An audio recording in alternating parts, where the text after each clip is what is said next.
বাবা তোর নামটা কি? আমার নাম দুদু মিয়া। তুই হিন্দু না মুসলিম? আমি মুসলমান। মুসলমান। তোকে আমি 4টা প্রশ্ন করব। এই 4টা প্রশ্ন তুই সঠিকভাবে সঠিক হয় তাহলে তুই সত্য কথা বলবি। আর মিথ্যা কথার আশ্রয় যদি তুই নিস তাহলে পরকালে যে আল্লাহ তোর আইকলা বাজ দিবে। আমার কথাটা শুনে তুই কি রাগ করলা? না। তাহলে হাতটা মুট কর, বল বিসমিল্লাহ। বিসমিল্লাহ। আরেকবার বল সুবহানাল্লাহ। সুবহানাল্লাহ।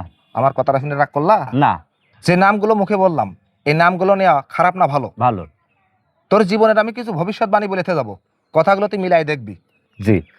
সত্য হলে মিথ্যায় আশ্রয় জানো তুই নিবি না। জি। রাগ করলা? না।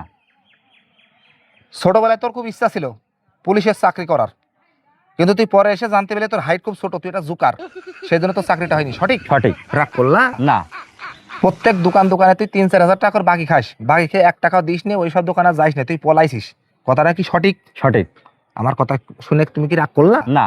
জীবনে তোর খুব স্বপ্ন ছিল সুন্দর একটা বউ বিয়ে করবো, কিন্তু তুই জোকার হওয়ার কারণে বিয়ে করে যাই আনিস, তোর বউ থাকে না, বউ সব চলে যায়। কথাটা কি সঠিক? সঠিক। আমার কথা শুনে কি রাগ করলা? না। জীবনে তোর সব চাইতে একটা বড় বড় ফাড়া গিয়েছে, সেইটা যখন তুই 3 নম্বর বিয়ে করেছিস, ওই 3 নম্বর বউ যখন তোর বাড়ি থেকে রাগ করে চলে গেছে, তখন তুই আত্মীয় স্বজন তোর নিজস্ব লোকজনের কাছে তুই খুব হাওয়া করে তাদের কাছে পড়তে গিয়েছিস যে আমার বউটা এনে দাও, তারা তোর পাশে আসেনি। কথাটা কি সঠিক? সঠিক। আমার কথা শুনে কি রাগ করলা? না। বর্তমান তো যে বউটা আছে এই বউটা খুব ডিয়ারিং, তোর যদি যেখানে বসে থাকা সেখানে বসিস, যেখানে পায়খানা ফিরতি করিস সেখানে তুই পায়খানা ফিরিস, এই বউ ছাড়া তুই 1 ফুট চলতে পারিস না, এই বউর হুকুম ছাড়া তুই কোনো মতো যেতে পারিস না।